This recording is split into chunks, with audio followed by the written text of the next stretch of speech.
Assalamualaikum warahmatullahi wabarakatuh. Anak-anak sekalian, kita jumpa lagi dengan pembelajaran kelas 4, bab 7 aktivitas ekonomi di masyarakat. Tujuan pembelajaran yang pertama menjelaskan aktivitas ekonomi yang dilakukan di masyarakat. Kedua, menjelaskan aktivitas ekonomi masyarakat dalam memanfaatkan sumber daya alam. Dan yang ketiga, mengidentifikasi pengaruh sumber daya alam terhadap aktivitas ekonomi masyarakat.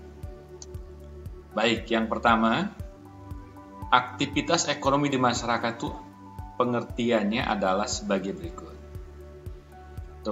Jadi ada aktivitas masyarakat, ada pengertian aktivitas ekonomi. Yang pertama adalah kegiatan manusia mengolah sumber daya alam untuk menghasilkan barang dan jasa yang dapat digunakan untuk memenuhi kebutuhan sehari-hari. Ini pengertian aktivitas ekonomi. Ini contohnya ada dagang di pasar, ada nelayan,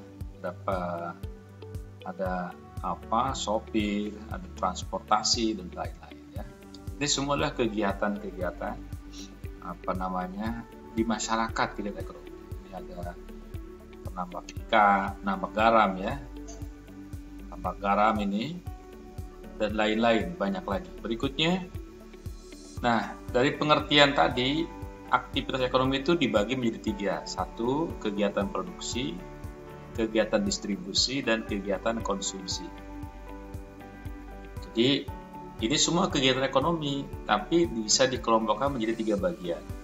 Yang pertama ada kegiatan produksi, itu adalah kegiatan mengolah sumber daya alam atau bahan mentah menjadi barang setengah jadi atau barang jadi dan jasa. Contohnya dari pohon rotan yang ditanam di perkebunan rotan, lalu ditebang, ya, lalu dianyam seperti ini. Ya, oleh pengrajin, akhirnya menghasilkan yang namanya kursi rotan, mebel rotan. Nah, ini namanya kegiatan produksi. Jadi, untuk menghasilkan sebuah kursi ternyata memerlukan rantai kegiatan aktivitas ekonomi yang panjang. Ya. Dari mulai menanam, kemudian nanti mengolahnya, menganyamnya. Nah, lalu setelah menjadi bahan produksi, didistribusikan, namanya kegiatan distribusi. Apa itu? Kegiatan mengantarkan atau menyalurkan barang hasil produksi tadi kepada masyarakat. Jadi ini bisa disalurkan, didistribusikan namanya. Ya, tentu harus ada kendaraan, ya, kendaraan darat, laut, udara. Darat ada mobil, laut ada kapal, udara ada pesawat terbang dan seterusnya. Bahkan ada kendaraan tradisional. Kemudian kegiatan konsumsi. Nah, setelah ada barangnya didistribusikan sampai ke masyarakat, lalu masyarakat membeli dia sebagai konsumen, ya, untuk menggunakan barang atau jasa tersebut. Ya, nanti bisa menggunakan kursi untuk di rumah. Bisa juga kalau misalnya produksinya berupa bahan pangan, hasil pertanian, perkebunan, kol, sawit, dan seterusnya, atau barang-barang buah-buahan dibeli oleh masyarakat lalu dikonsumsi sebagai konsumen. Nah, ini namanya kegiatan konsumsi. Berikutnya adalah aktivitas ekonomi masyarakat dalam seperti apa ya? Aktivitas ekonomi masyarakat dalam memanfaatkan sumber daya alam. Nah, satu, wilayah daratan. A, memanfaatkan sumber daya alam hasil peternakan penangkaran. Jadi ada ada peternakan kambing, sapi, domba. Nah, ini nanti digunakan oleh masyarakat, ya. Ini namanya wilayah daratan. Yang kedua, sumber daya alam hasil pertanian dan perkebunan. Ya, hasil pertanian, perkebunan, ada hasil perkebunan, ada kol, ya, ada macam-macam sayuran, ya, buah-buahan, kentang. Kemudian sumber daya alam hasil hutan, ya.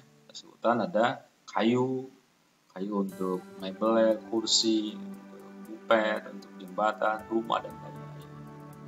Berikutnya, wilayah perairan. Ini membuat sumber daya alam hasil perairan darat dan air laut. Nah, ini di darat, di laut ada air tawar, ada sungai, ada lautan, ini ada ikan banyak. Dan bisa juga untuk alat transportasi seperti kapal, perairannya. Bahkan ada pasar, namanya pasar nelayan ya. Berikutnya ada apa sih pengaruh potensi sumber daya alam terhadap mata pencaharian masyarakat? Nah, ini orang-orang itu berbeda-beda ternyata. Ada yang di dataran rendah, dataran tinggi. Ya. Kalau di petani, sebagian besar pencahariannya di masyarakat ini adalah sebagai petani, terutama daya petani padi. Ya. Sebagian besar di masyarakat kita disebut negara agraris, karena sebagian besar sebagai petani. Adanya apa di dataran rendah. Jadi kita itu banyak yang tinggal di dataran rendah. Nah, sedangkan yang kedua, pedagang itu selain matanya sebagai pedagang juga banyak ditemui dataran rendah. Misalnya pedagang pakaian, makanan, dan minuman serta bahan baku. Juga ada perajin. Jadi dataran rendah ada petani sawah, pedagang, juga perajin ya. Seperti mebel ya. Dan lain-lain ya. Berikutnya di dataran tinggi ada peternak dan petani kebun. Nah, jadi nggak semua, ini banyak nih. Kalau di dataran tinggi itu banyak terdapat peternak dan petani kebun. Sebagai contoh misalnya peternak sapi ini ya, kuda, ayam, domba. Kemudian kalau di perkebunan ada teh, cengkeh ya, cengkeh. Ya.